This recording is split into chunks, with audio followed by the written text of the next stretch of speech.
रात को खिलौने हंसते हैं। समझ लो वो खेलने नहीं, पकड़ने निकले हैं। एक पुरानी हवेली में हर रात खिलौनों की हंसी सुनाई देती है। गांव के बच्चे कहते हैं कि जो भी बच्चा उस हवेली में गया, वह वापस तो आया, लेकिन बदल चुका था। गांव में एक वीरान हवेली है, जिसे खिलौनों की हवेली कहा जाता है।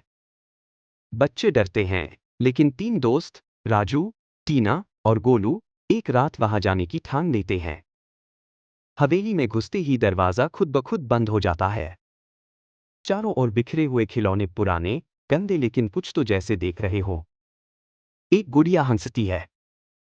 तुम आ गए खेलने, अब लौटना नहीं। टीना डरकर पीछे हटती है, लेकिन दरवाजा गायब हो चुका है। राजू को एक कमरे में समय बार बार रिवाइंड होता हुआ दिखता है। गुड़िया चलती है, हंसती है, फिर वही सब दोहराता है। एक 7 फीट लंबा खिलौनों का राजा प्रकट होता है।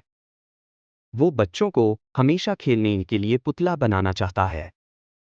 गोलू को एक पुराना टूटे खिलौने का रिमोट मिलता है, जो उस कमरे में टाइम को फॉरवर्ड कर देता है। जैसे ही वो रिमोट दबाता है, समय तेज चलता है और दरवाजा फिर दिखने लगता है। बच्चे भागते हैं, खिलौने उनका पीछा करते हैं।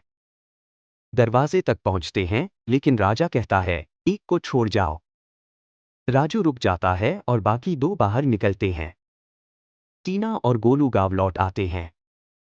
लेकिन अगली सुबह राजू भी लौट आता है, मगर उसकी आंखें अब कांच जैसी हैं और उसके पीछे एक खिलौने की परछाई चल रही होती है।